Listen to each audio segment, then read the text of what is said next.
Israelis were voting Monday in the country's unprecedented third election in less than a year to decide whether longtime Prime Minister Benjamin Netanyahu stays in power despite his upcoming criminal trial on corruption charges.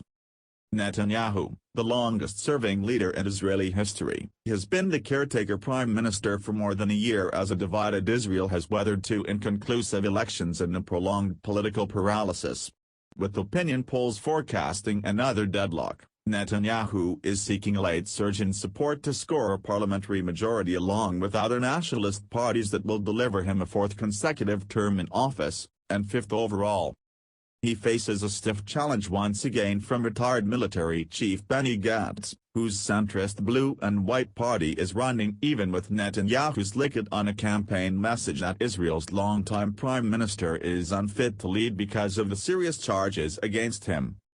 Both parties appear unable to form a coalition with their traditional allies, with the prospect of a unity government between them seemingly off the table after a particularly nasty campaign. Monday's vote may well turn into merely a preamble to another election. "I hope that today marks the start of a healing process, where we can begin living together again," Gantz said upon voting in his hometown of Rosh Han in central Israel, warning voters not to get drawn in by the lies or by the violence after the acrimonious election campaign. There was little fanfare in the days leading up to the vote, with the noticeable absence of campaign posters on the streets and public rallies that typically characterize the run-up to Israeli elections.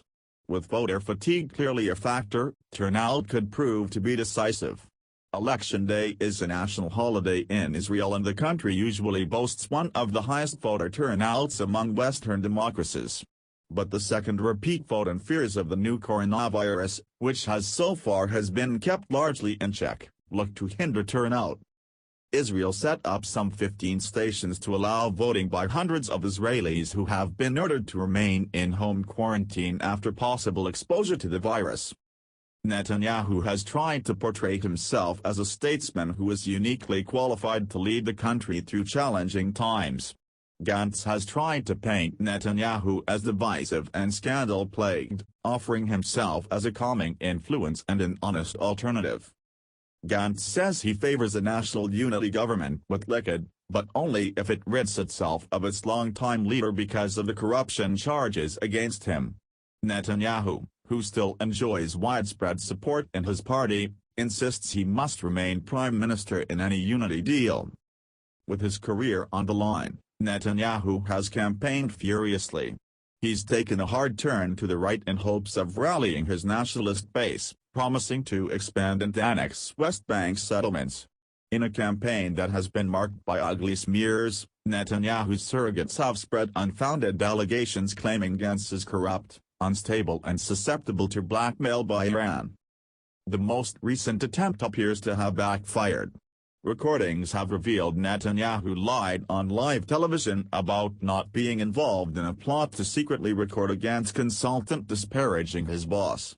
Channel 12 aired audio Sunday night of Netanyahu speaking to the rabbi who clandestinely recorded the Gantz advisor and discussing when it would be leaked to the media.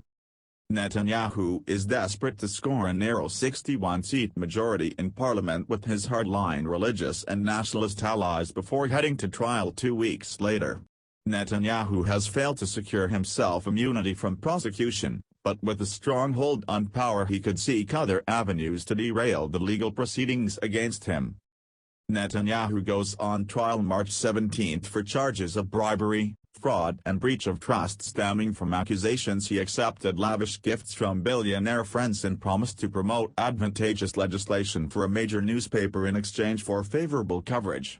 He vowed he will prove his innocence in court. Opinion polls forecast similar results to the previous two stalemates, and the deadlock raises the possibility of a fourth election in quick succession. Maverick politician Avigdor Lieberman once again looms as a potential kingmaker, with neither Netanyahu nor Gantz able to secure a parliamentary majority without his support. Lieberman has not committed himself to either candidate, though he has promised there will not be a fourth election. Polling stations opened across the country at 7 a.m. Monday with exit polls expected at the end of the voting day at 10 p.m., 2000 hours GMT. Official results are projected to come in overnight. That's when the real jockeying may get underway, with the tension shifting to President Reuven Rivlin, who is responsible for choosing a candidate for prime minister. He is supposed to select the leader who he believes has the best chance of putting together a stable coalition. The honor usually goes to the head of the largest party, but not necessarily. Just as important is the number of lawmakers outside his own party who recommend him to the president. Rivlin's selection will then have up to 6 weeks to form a coalition. If he fails, another candidate then has 28 days to form an alternative coalition. If that effort fails, new elections would be forced. It's a procedural process that remained hypothetical for Israel's first 70 years of existence until it played out after the last election in September. Should results match current opinion polls, and all the major players stick to the campaign promises, it may well repeat itself. This is usually a holiday, but to be honest, I have no festivity in me, just a sense of deep shame before you, the citizens of Israel, Rivlin said as he cast his ballot. We don't deserve this. We don't deserve another horrible and filthy campaign like the one that ends today, and we don't deserve this endless instability. We deserve a government that will work for us.